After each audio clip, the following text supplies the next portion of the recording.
Peer সিস্টেমে নির্বাচন হওয়ার স্বতন্ত্র প্রার্থীদের কি হবে?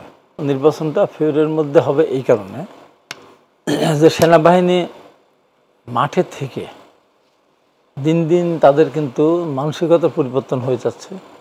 অনেক জায়গায় স্থানীয়ভাবে মিশতে গিয়ে কিছুটা অনৈতিক কর্মকাণ্ডের সাথে জড়িয়ে যাচ্ছে।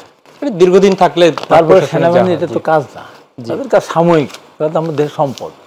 নিশ্চয়ই এই সেনাবাহিনী যদি আপনার ডিসেম্বর পরে না থাকে, সরকার সেনাবাহিনী আলাদা কেউ না, তারপর তাদেরও তো একটাই আছে যে আমরা কেন পাহারা দেবো, কত বছর লাগবে সংস্কার করতে, কত বছর লাগবে, কোন নির্দিষ্ট সময় আছে?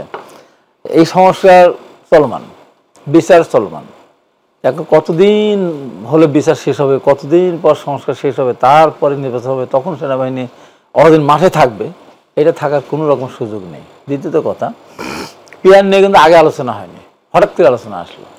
হঠাৎ করে আলোচনা আসলো মানে চরমনায় একটা মিটিং সমাবেশ ডাকলো, সেখানে সবাই গেল, এখানে পিয়ারের কথা আসলো, যেটা আমাদের দেশে ছিল না। আর পিয়ার সিস্টেমে নির্বাচন হওয়ার স্বতন্ত্র প্রার্থীদের কি হবে? স্বতন্ত্র যদি কেউ ইলেকশন করতে চায় তাদের কি হবে?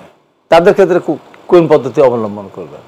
তারপরে স্থানীয় সরকার নির্বাচন, ইউনিয়ন কাউন্সিল, পৌরসভা, উপজেলা, সিটি কর্পোরেশন, সেখানে কি আপনি পিয়ার সিস্টেম আপনি চালু করতে পারবেন? এক দেশে তো দুই নিয়ম তো হবে না।